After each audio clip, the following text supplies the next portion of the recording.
Seperti sedia maklum, Malaysia akan memasuki fasa peralihan ke endemik berkuat kuasa 1 hari bulan April.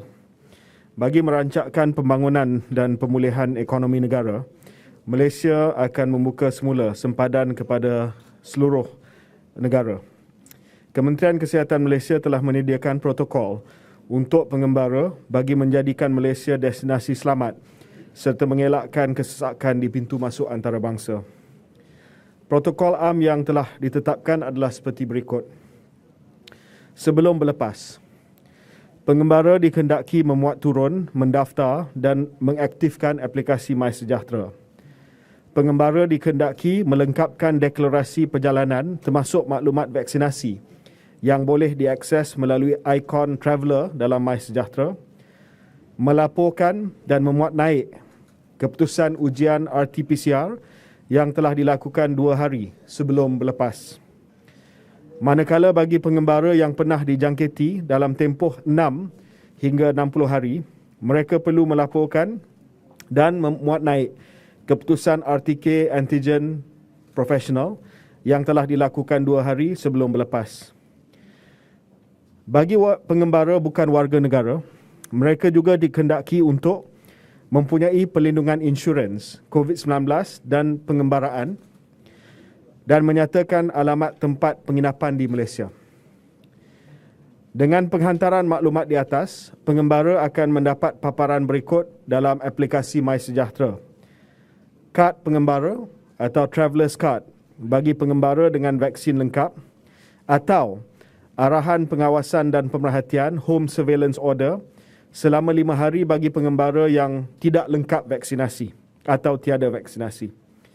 Bagi pengembara yang tiada paparan kad pengembara atau arahan HSO, mereka tidak dibenarkan meneruskan perjalanan di kaunter check-in syarikat penerbangan.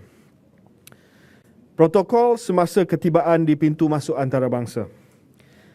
Pengembara yang tiada gejala, iaitu apabila mereka melalui saringan thermal scanner, tiada apa-apa gejala yang dapat diperhatikan oleh pegawai Kementerian Kesihatan, akan hanya terus jalan ke kaunter immigration dan sekiranya dapat kelulusan daripada immigration, itu saja.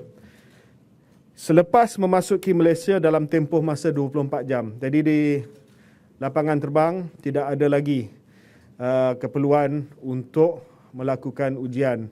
Kaunter ujian KKM akan kita tutup pada 1 hari bulan April. Namun demikian, pengembara dikehendaki menjalani ujian RTK Antigen Professional sama ada di fasiliti kesihatan swasta di pintu masuk antarabangsa. Jadi di KLIA kita masih lagi ada klinik swasta atau di luar pintu masuk antarabangsa dalam tempoh 24 jam. So di KLIA akan ada 2 syarikat yang dikendalikan oleh Malaysian Airports, satu BP Lab dia boleh buat di situ, ataupun di KLIA kita pun telah luluskan breathalyzer yang akan dikendalikan oleh salah satu lagi syarikat. Tapi kalau dia tak nak buat di KLIA, dia nak keluar dan dia nak buat di mana-mana klinik di Malaysia, di destinasi mereka sama ada Kuala Lumpur ataupun onward destination, mereka dapat melaksanakannya dalam tempoh masa 24 jam dan keputusan itu akan dilaporkan dalam MySejahtera oleh pengendali ujian tersebut.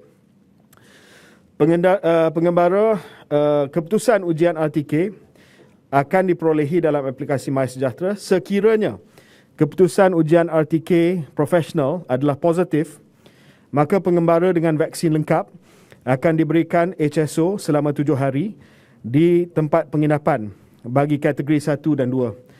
Tetapi kalau mereka ada gejala yang serius, mereka akan dirujuk kepada PKRC ataupun hospital swasta. Sebab itu mereka diperlukan insurans.